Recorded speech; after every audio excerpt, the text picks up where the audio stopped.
तू दूर दराज भ्रमण कर, जीव के उबारण हेतु अनुभव की वाणियां लेकर के आते हैं। उनकी वाणियों से लाभ लेना चाहिए।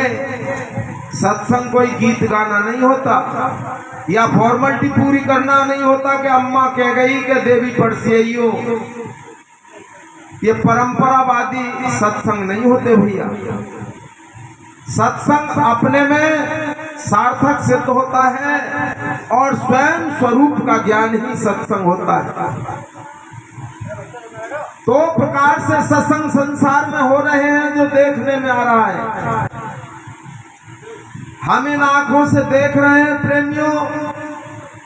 एक सत्संग तो ज्ञान मार्ग से हो रहा है, एक सत्संग भक्ति मार्ग से हो रहा है। और जो भक्ति मार्ग से सत्संग हो रहा है वहां अपार भीड़ है। और मैं तो जानूं कि अपार भीड़ कहाँ होती है। ट्रेन में 3 प्रकार की सीटें होती हैं, भीड़ किस में ज्यादा होती है?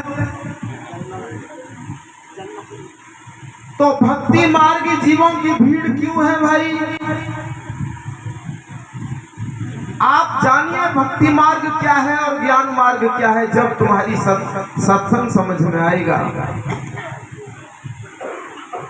जिस प्रकार सड़क के किनारे एक पत्थर के टुकड़े पर दिशा देते हुए नाम लिख दिया गया, दिल्ली यहां से 100 किलोमीटर है। तो भक्ति मार्ग क्या है? नहाओ धोओ, तिलक लगाओ, कपड़े पहनो उजले और उस पत्थर के टुकड़े के सामने आंख बंद करके बैठ जाओ और बोलो दिल्ली दिल्ली दिल्ली दिल्ली। क्या आप दिल्ली पहुंच जाएंगे? क्या दिल्ली पहुंच सकते हैं वहां बैठ करके दिल्ली दिल्ली करते रहें तो? अरे बोलो पहुंच सकते हो क्या? तो क्या दिल्ली ही वहां आ सकती है? अरे जब दिल्ली वहां नहीं आ सकती और दिल्ली वहां पहुंच नहीं सकते तुम, तो वहां दिल्ली दिल्ली करने से क्या होगा भाई? यह है भक्ति मार्ग। और ज्ञान मार्ग क्या है? ज्ञान मार्ग है, दिशा दे रहा है वो पत्थर का टुकड़ा, उस पर लिखा हुआ है दिल्ली 100 किलोमीटर है। तो दिल्ली की तरफ तुमको चलना पड़ेगा और जितना चलोगे दिल्ली के करीब पहुंचोगे और एक ना एक दिन तुम्हारे दिल्ली हाथ आ जाएगा। अब भक्ति मार्ग से सत्संग हो रहा है भाई। दिन और रात समझ नहीं आ रही है। सत्संग तो आंख खोलने के लिए किए जाते हैं, लेकिन लोग सत्संग में आंख बंद ही करवा रहे हैं। कह रहे हैं कि आंख और बंद करो, राम राम राम राम तो कहो, आंख बंद करके कहो। लो ये और बढ़िया भाई। आंखों की कीमत तो उससे पूछो जिसके है ही नहीं आंख। कितना चाहेगा वो आंखों को? वो कहते मेरी सारी जागीर ले ले, झीनी माया ले ले, मोटी माया ले ले, लेकिन मुझे कोई आंख दे दे। लेकिन यहाँ गुरबा प्रपंची लोगों ने, भैया ये पीढ़ी वालों से कहो कि यहाँ से उठकर चले जाएं।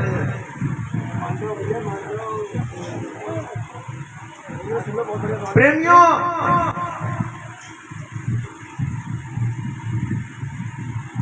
शब्द को अगर सुन करके तुमने कान से सुन करके और हृदय मार्ग से होते हुए विवेक मार्ग को नहीं ले गए तो ये समय को बर्बाद ही करना है।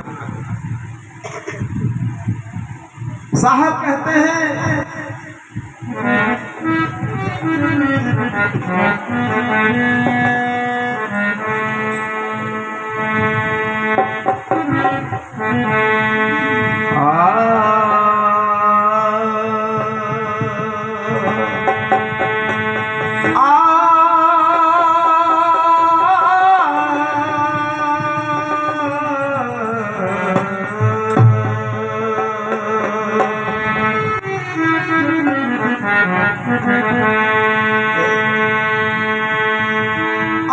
कहे सुने समझे नहीं तो नहीं होगा ज्ञान।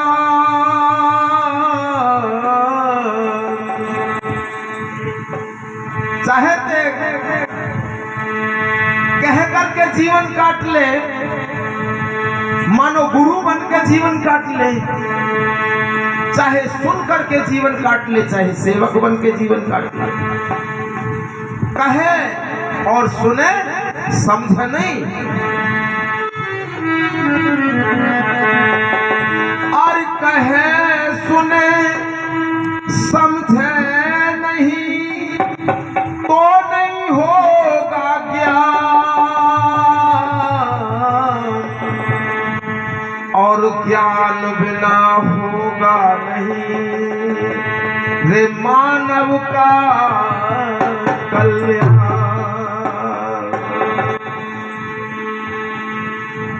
भक्ति कमाने से, दिनों रात आराधना करने से और दिनों रात जाप करने से इस देश का इतना सा भी कल्याण हो गया हो, कोई वस्तु मिल गई हो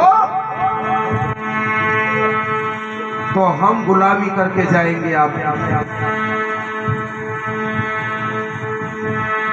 चलने वाली ट्रेन जिसमें सफर करते हो आप ज्ञान मार्ग से मिली है भाई। जहाज उड़ने वाला आसमान में ज्ञान मार्ग से मिला है भाई। भक्ति मार्ग से मिला है तो क्या मिला है? कान में से बच्चे पैदा होते हुए मिले हैं।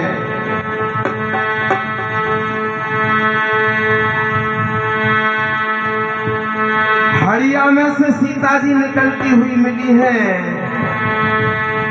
ये भक्ति से मिला है भाई। अरे जीव तो कर दे बारह बात, और पढ़ा पढ़ाए और लिखा लिखा के सोल है दुनिया। जीव तो कर दिए बारह बात, और लिखा लिखाए और पढ़ा पढ़ाए के सोल है दुनिया। जीव तो कर दे बारह बात।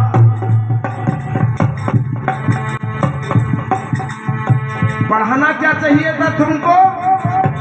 8 दूनी 16, और पढ़ाया तुमको क्या गया? 16 दूनी 8। समय को देखिएगा कैसा कैसा तुमको फंसाया गया, कैसे कैसे पढ़ाया गया। बरसात नहीं हो रही तो भूमि गीली नहीं होगी तो अन्न पैदा नहीं होगा। तो प्रेमियों, प्रजा जनता के लोग राजा के पास गए और राजा से जाकर के बोला, राजन बरसात नहीं हो रही है तो भूमि में अन्न पैदा नहीं होगा, और जब अन्न पैदा नहीं होगा तो भूखे मर जाएंगे। इसके लिए कुछ तो जतन करो। राजा महाराजाओं ने पहले से ही अपनी बुद्धि को विप्रों के यहाँ गिरवी रख रखा था, और विप्रों को बुलाया और समाधान निकालना चाहा। भाई बरसात नहीं हो रही है तो विप्रों को बताना चाहिए था राजा को कि नहर निकलवाओ राजा साहब, कुआं बाबरी बनवाओ। लेकिन हम उम्र लोगों ने जरूर पढ़ा होगा, राजस्व विभाग की पुस्तकों के माध्यम से भी तुमको पढ़ाया गया। क्या बात है भैया? क्या पढ़ाया गया? राजा और रानी मिलकर के सोने का हल चलाओ, फिर हल को विप्रों को दान कर दो। और राजा और रानी ने मिलकर सोने का हल ही चलाया, और पानी का कोई प्रकरण नहीं आया। वर्षा के नहीं बरसा, इतिहास गवाह है, नहीं दिया कोई प्रकरण। हुआ क्या? राजा और रानी मिलकर सोने का हल चला रहे थे तो हल की धार घड़े से टकरा गई और सीता जी पैदा हो गई। ये पढ़ाया गया आपको 16 दूनी 8, और 8 दूनी 16 क्या था? अरे नहर निकलवानी चाहिए थी भाई, और कुआं बावड़ी बनवाने चाहिए थे। आज जब हम देखते हैं देश में महामारी आई, रोग फैला, हॉस्पिटल बनाने चाहिए थे, डॉक्टर तैयार करने चाहिए थे, लेकिन नहीं, 16 दूनी 8 पढ़ाया गया, थाली और बेला बजा। वाह रे, देश तो कर दिया बारह बार, और पढ़ा पढ़ाई और लिखा लिखाई के 16 दूनी 8 जीव तो कर दिए 12 बार।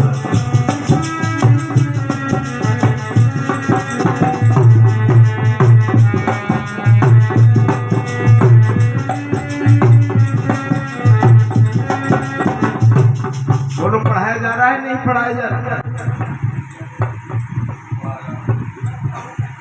मुझे एक व्यक्ति ने पूछा, भाई आप तो कहते हो कि सत्य की ही जीत होती है, फिर हम तो देख रहे हैं कि झूठ ही जीत रहा है। तो मैंने उनको एक दृष्टांत सुनाया, भाई सत्य को तो समझने वाला समझेगा। वैसे तुम कह ही दो कि जीत गया है झूठ, लेकिन झूठ कभी न जीता है, न जीत रहा है, और न जीतेगा। समय तो लगता है भाई, कुछ भी है। तो मैं बोल रहा था, कोई जुआ शराब के नशे से जीवन जीने वाला, जुआ खेलने वाला, अब काम तो करेगा नहीं ऐसा व्यक्ति। दिन और रात दिमाग लगाया करता था कि मैं कैसे पैसे वाला बन जाऊं। है बच्चे, क्यों हंस रहे? हंसने वाली कोई बात नहीं है, थोड़े कान इधर कर ले। तो दिमाग लगाए रहता था, और कैसा दिमाग लगाता था वो कि मैं 1 रुपए से और 1 टिकट खरीद लाऊं तो लाख रुपया लखपति बन जाऊं। संतों को भी परेशान करते हैं आश्रमों पर जाकर के। मुझे याद आ रहा है 2-3 वर्ष पहले की बात है, और एक महाजन पहुंच गए। पहले तो बोले बड़े गुरुजी कौन से हैं? हम 3 लोग आश्रम पर रहते थे,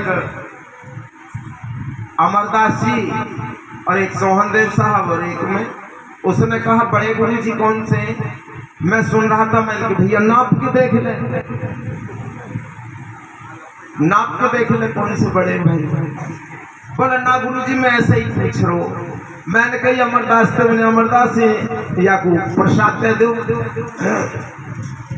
उन्होंने बतासे की मुट्ठी भर कर नहीं वाकू ऊपर बैठो। बोला है गुरुजी प्रसाद दे दो। अरे मैंने की गोला के लिए कह रहा हो, गोला तोड़ दो, टूटो हो तो वापस दे दो, नहीं तोड़ के दे दो। अमरदास जी ने गोला तोड़ के दे दो। है गुरुजी प्रसाद दे दो। अमरदास जी बोले कि नंबर मांग रहा है। मैंने तो लिख ले भैया 999 798 44 31। बोले ना है सो नंबर। अब कहे प्रसाद मांगे रहे नंबर।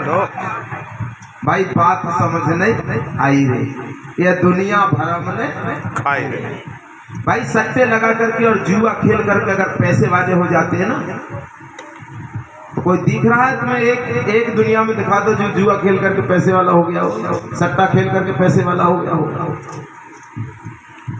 तो मैंने उनको बोला कि एक ऐसा ही व्यक्ति था, और वो स्वप्न में वो सट्टा लगाता था।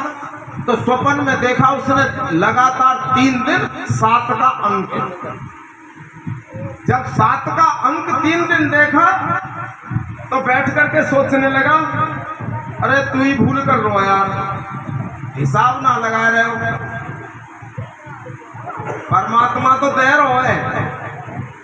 उसने हिसाब लगाया प्रेमियों, 7 1 7, 7 दूनी 14, 7 तिया 28, और 28 नंबर की टिकट खरीद लाया।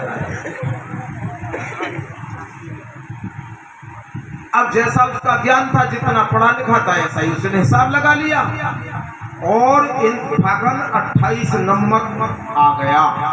उसका लॉटरी निकल आई तो पुराने रेडियो फेंके आयो, नया रेडियो ले आयो, पुरानी साइकिल कबाड़े में फेंके आयो, नई साइकिल पे चढ़ के आ रहो और नए कपड़ा पहन के जब गांव को आ रहे तो हमारे महेंद्र सिंह जी वर्गे वहाँ खड़े थे। अरे आज तो पिलुआ की दुनिया ही बदल गई, नई साइकिल पे नए कपड़ा। अरे पिलुआ नाम था उसका। पिलुआ तेरी तो दुनिया ही बदल गई, क्या है वो बन गई चाचा, हमने हिसाब लगा लो और हमारा काम है वो। महेंद्र सिंह जी ने कही का हिसाब लगा लो, हम 3 दिन आते सपनों देख रहे 7 को अंक, हमने हिसाब लगा लो। का हिसाब लगाया भाई? 7 या 28 लगा दो, हमारा नंबर आएगा। महेंद्र सिंह जी बोला अरे अरे सुन तो सही पिलुआ। कहा क्यों रे, एक बात बता, 7 या 28 हो तो है ना? ये तो गलत है, 7 या तो 21 हो। बोलो तुम्हारे लिए होता होंगे, मेरा तो 7 या 28 का ही काम करो, मैं ना मानू तुम्हारे साथ। तो भाई जिसका काम बेईमानी करने से हो जाता है, झूठ बोलने से हो जाता है, तो फिर को तुम्हारे 7 या 21 ने सही माने ना, चाहे दिन और रात कहो कि भाई 7 या 21 ही सही हो, मैं ना मानू। मेरे तो 7 या 28 सही है, क्योंकि मेरा तो काम ही आई थे बनो है प्रेमियों। यानी इसकी मजबूरी बन जाती है। मैंने समाज के अंदर देखा है, लोग कछु तो बोले ही ना है, ये कहेंगे कि बोलेंगे जब बोलूंगा तो मेरी नाखन कट जाए, मैं छोटों पर जाऊं। पढ़े लिखे दोनों ही और बढ़िया व्यक्ति नामदान लाए भाई, और दोनों बतला रहे नो बता तो दिखाई दे कछु, तू बैठा 4-4 घंटा भजन में तो कछु दिखाई दे रहे वाल कई दोनों ही तो है और तो कोई सुनना ना हो। वाल कई भाई ईमानदारी से तो कछु ना दिखाई दे, वाल के यार के मुंह में दिखाई ना आए। फिर करे कैसे संगत में जाके के बात कहें तो नोके क्या सुसर मन से भजन ना करे, काम में लगो रही है पट्टा को याद डाल दियो को भैंस की आगे दान नहीं करी, भजन मन से नहीं करे। अब नाक कटी जाए उनकी, तो उनकी यार बात तो सही है पर कह नहीं पड़ते हमें। तो प्रेमियों, ज्ञान आत्मन संत गुरुओं का ऐसा मानना है, शिक्षा ने तुम्हारी बंद आंखों को खोला है। निरीक्षण परीक्षण विश्लेषण के बल पर तुम सारे धोखे मिटा सकते हो। आंख बंद करके भी अगर बैठते हो तो शोधन में जाकर के देखिएगा। आंखें बंद कर लोगे आप अपनी, कान भी बंद कर लोगे, नासिका द्वारे को भी बंद कर लोगे, आंखें भी बंद कर लोगे, गुदा द्वारे को भी बंद कर लोगे। जब सभी को बंद कर लोगे तो क्या बाहर की आवाज तुम्हारे अंदर घुस पाएगी? कोई क्या घुस पाएगी बताओ? और जब बाहर की आवाज नहीं अंदर जाएगी तो अंदर की ही आवाज तुम्हारी आएगी। जिस प्रकार देखो नदी के किनारे तुम दिन में चलो, ट्रैक्टर चल रहा है, लोहार लोहा पीट रहा है, कारपेंटर लकड़ी छील रहा है, नाना प्रकार के ध्वनि पॉल्यूशन हो रहे हैं, कार चल रही है, बसें चल रही है, ट्रेन की आवाजें आ रही है, तो नदी में बह रहे पानी की आवाज तुम्हारी कानों को सुनाई नहीं देगी दिन में। और वही रात को ठीक 2 बजे नदी के किनारे किनारे चलो, नदी में बह रहे पानी की आवाज तुम्हारे कान खूब सुन लेंगे। क्योंकि बाहरी आवाजें नहीं आ रही हैं। ठीक तुम्हारे अंदर भी जब बाहरी आवाजें, बाहरी ध्वनि प्रवेश नहीं कर रही है तो अंदर की आवाज आती है। और वो अंदर की आवाज क्या है भाई? जिससे तुम्हारा जीवन चलता है। 2 प्रकार की धमनियां हैं। एक शुद्ध रक्त वाहिनी और एक अशुद्ध रक्त वाहिनी, जिनको संत महापुरुषों ने रिवर्स ऑफ लाइफ माना है, जीवन रूपी नदियां जो आपके अंदर बह रही हैं, जिनके अंदर खून बह रहा है। इतना तेजी से नदी में पानी नहीं बहता जितना गति से तुम्हारी रगों में खून बहता है, तुम्हारी धमनियों में खून बहता है, और उस बहते हुए खून की आवाज तुमको सुनाई देती है और तुमको बहता दिया जाता है कि ये परमात्मा के घर की आवाज, और तुम बढ़ जाते हो उसमें और कहते हो जबरदस्ती कि मैंने सुनी है आवाज, मैंने परमात्मा के घर की आवाज सुनी। प्रेमियों, ब्रेन पर अगर ज्यादा दबाव बना दिया तो ऐसे समझ लो कस के कान मिलमकाऊ ने थप्पड़ मार दो ना, तो जो प्रकाश दिखाई दे जाएगा बस इसी के बराबर है वो। एक छोटी सी बात मुझे याद आ रही है प्रेमियों, दो व्यक्ति थे, बेरोजगारी पनप रही के कारण जंगल में चले गए, कुल्हाड़ी हाथ में थी और सूखी लकड़ी पेड़ से काट करके बाजार में बेचते थे और दोनों आपस में पैसे बांट लेते थे। तो एक कुल्हाड़ी को लेकर के पेड़ पर चढ़ा हुआ था, कन्नड़ साहब एक पेड़ पर चढ़ा हुआ था। आंख खोलो, मेरा उत्साहवर्धन तभी तो होगा, आंख बंद करके बैठोगे तो आप होते हुए सत्संग में बंद मत करो, तुम मुझे देखो और मैं तुम्हें देखूं। एक कुल्हाड़ी लेकर के पेड़ पर चढ़ गया और एक नीचे से बता रहा था, देख वो रही सूखी वाय काट ले, हमारी कुल्हाड़ी काट रही, देख वो रही, वो नीचे से बता रहा था, वो ऊपर से काट रहा था। अचानक से कुल्हाड़ी उसके हाथ से छूट गई और नीचे वाला बता ही रहा था तो उसकी नाक पे पड़ गया और नाक कट के अलग गिर गई उसकी। जब नाक कट के अलग गिर गई तो सोचने लगा, रे बिल्कुल पूरी ही जड़ में से कट गई,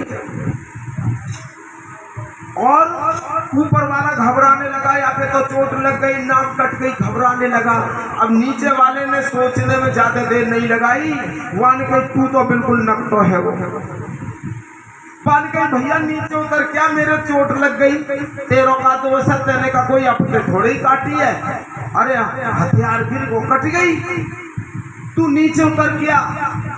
वो नीचे उतर के आया तो जिसकी नाक कटी थी, हाँ नाचने लगा, गाने लगा, वाह रे उनकी तेरे चोट लग गई, तेरी नाक कट गई, तू हंस रो है, गाय रो है, भाई ऐसा क्यों? कि ऐसा तो यालैया कर रहे हूं मैं, कि तू ही मेरा गुरु है भाई। नु कैसे नु याई ते तो मेरी सुसरी ते ओटक है रही, परमात्मा को दर्शन ना है रहे हो, अब तो वो साक्षात्कार दर्शन है रहे भगवान कोई सच्ची, हाँ सच्ची बिल्कुल, तो मेरी हुआ काट वाऊ की मैं मारो कुल्हाड़ो कट के अलग गिर गई। और जब वाक्य वाने कही रे मोए तो दिख रो ना है, तो साले ऐसे तो बिल्कुल कह ही मत, नकटन की फौज बना लो, नहीं हम ही ते नकटा कंगे भाई। इस प्रकार नकटन की फौज बन गई है, सही कहने के लिए मजबूर होना पड़ रहा है।